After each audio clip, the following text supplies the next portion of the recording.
What is up, guys? It's Jacob. I'm coming to you again. I've got a new video for you guys, and this video is a little bit different in the fact that nobody specifically asked about me making this video. It was kind of just off the top of my head, kind of just off of a whim, and I just got the idea that this is kind of a video that needs to be made because I think a lot of people struggle with this concept, okay? So I see all the time in my Facebook group, Phone Flipping A through Z, I see all the time, if not daily, definitely weekly, people are always asking when is the best time to check the IMEI number of a device, of an iPhone, of whatever phone that you're picking up, okay?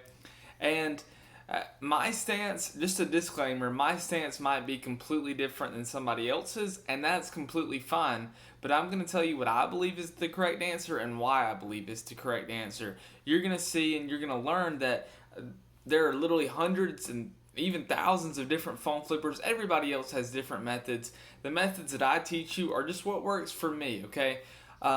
Anyways, a lot of people say don't check the IMEI until after you have the phone. And here's the reasons why they say to do that. I'm going to try to list them out real quickly. People say don't ask for the IMEI because it might scare the customer away. People say don't ask for the and those of you who don't know what the IMEI of a phone is, it's almost like the phone's identification system. It tells you the carrier of a phone. It tells you, for example, when the phone was purchased, if the phone is blacklisted, if it's been stolen, stuff like that. That's the IMEI of the phone. But some people say you should not check the IMEI of a phone because if you ask the customer for it, it might scare them away.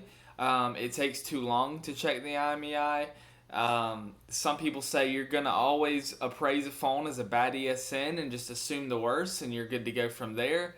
And, you know, that does have some truth in it, but those are probably like the three main reasons why I hear not to check the IMEI. Some people say that if you ask too many questions, it scares the customer away. I somewhat understand that, but not really, okay? Here's what I do, guys. I check the IMEI every single phone that I purchase, either when I'm purchasing it or before I purchase it, okay? So the people who say it takes too much time to check the IMEI with a customer, here's what I do, guys. I go ahead and I pull up my IMEI checker on my phone while I'm walking to meet a customer. While I'm walking inside, if they're already there, or I try to get there early, and I go ahead and have sickw.com pulled up so I can check the IMEI literally within a minute.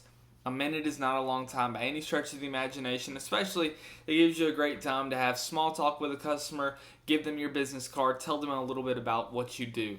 So it does not take very long to check the IMEI of a phone. You can do it within seconds, within a minute of meeting somebody in person, guys. This is why I'll always suggest meeting inside somewhere, preferably where you can sit down, inspect the phone, and check the IMEI of it right then and there. So that's the quickest way. Another thing that you can do is once I've closed the deal and I ask my customer to go ahead and and meet me at our meeting location, I will text him and say, hey, could you please go ahead and send me the IMEI of the phone? I'm going to purchase the phone from you regardless, most likely, but this will just make our meetup much quicker so I can literally hand you your cash and we'll be good to go. At that point, I tell them how to check the IMEI. They send the 15-digit IMEI to me. I check it, and we're good to go from there. Okay? Or some people say that asking too many questions can kind of lead them to not wanting to sell you their phone. So here's what I do, guys. I will go ahead and give people a quote on their device. So let's say somebody brings me, I'm just making up raw numbers here, but let's say somebody messages me, they say they have an iPhone 8, and they tell me the condition of it, it's used, great condition, but they tell me that it is, that they don't know the carrier, or maybe they say that it's AT&T. So what I will go ahead and what I'll do then, for example, is I would say, great, what I'm doing currently is I'm paying anywhere from $240 to $340 for that phone.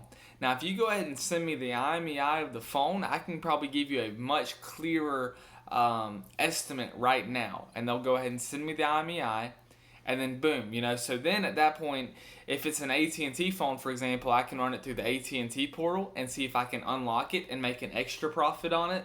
But guys, the reason I'm wanting to check the IMEI is because I'm wanting to make sure the phone is not stolen, okay? I want to make sure, I don't really care if it's blacklisted for non-payment, because I'm always going to assume that, if somebody is selling me a phone, I'm not going to assume that they're going to pay it off or that they are going to honor their financial obligations. So I already assume the worst as far as that goes, because I don't want to be caught up having a phone that has been blacklisted for being stolen, has been reported stolen, and for those reasons, I will always check the phone either in person when I'm with them or before I meet them. So many people in fact say, don't worry about it. It is what it is. Check it when you get home. If it's blacklisted for being stolen, who cares? I'm not going to bash those people who say that, but I will say I'm not going to buy a stolen phone. Even if I have a buyer that would purchase it from me, I won't buy a phone that's been reported lost or stolen. So for those reasons alone, I go ahead and check right then and there. Secondly, guys, I teach everybody to make sure you have a bill of sale whenever you are purchasing phones. This covers you legally. This pretty much essentially states that the customer has the legal rights, the legal means to sell you their phone. And I think to validate a bill of sale, you have to have the IMEI number of the phone on the bill of sale, and you need to have that written down before they sign the bill of sale if you don't want to void the bill of sale, if that makes sense. So guys, you need to have the IMEI number on your bill of sale anyway. Don't get lazy. Take 2 seconds, a minute tops, check the IMEI, write it on the bill of sale, and then you know exactly what you're getting. Also, another thing, and I know a lot of the newbies, newer flippers have this issue, because I sure did when I started out. A lot of the newer models, the X, XR, XS, XS Max, if you don't know what the camera looks like, and you're just looking at the phone, it's hard to tell sometimes if it's an X, an XR, an XS Max. Obviously now I know how to tell just from looking at it, but a lot of the newer people who are picking up these high dollar phones for the first time, they don't know this. But if you have the IMEI number of the phone, whenever you check it, it'll tell you exactly what it is. So now you know for sure that a customer is not telling you they're selling you an XS Max when they're really selling you an X, and there's like a $200 to $300 difference right there. So guys, that's just another reason to check the IMEI of the phone. For those of you that don't know how or where to check the IMEI of a phone, I use SickW.com. I do a blacklist check just to make sure it's not blacklisted for being stolen. I usually will do a carrier S1 check that tells me when the phone has been activated, when it was bought, purchased, the carrier, all of that good stuff. My actual course members and what I have myself, I get roughly 50% off on all of my SickW fees, because it does cost a little bit to do these checks. I get roughly 50% off. The people within my course also do. So SickW is great because they can work with you on pricing.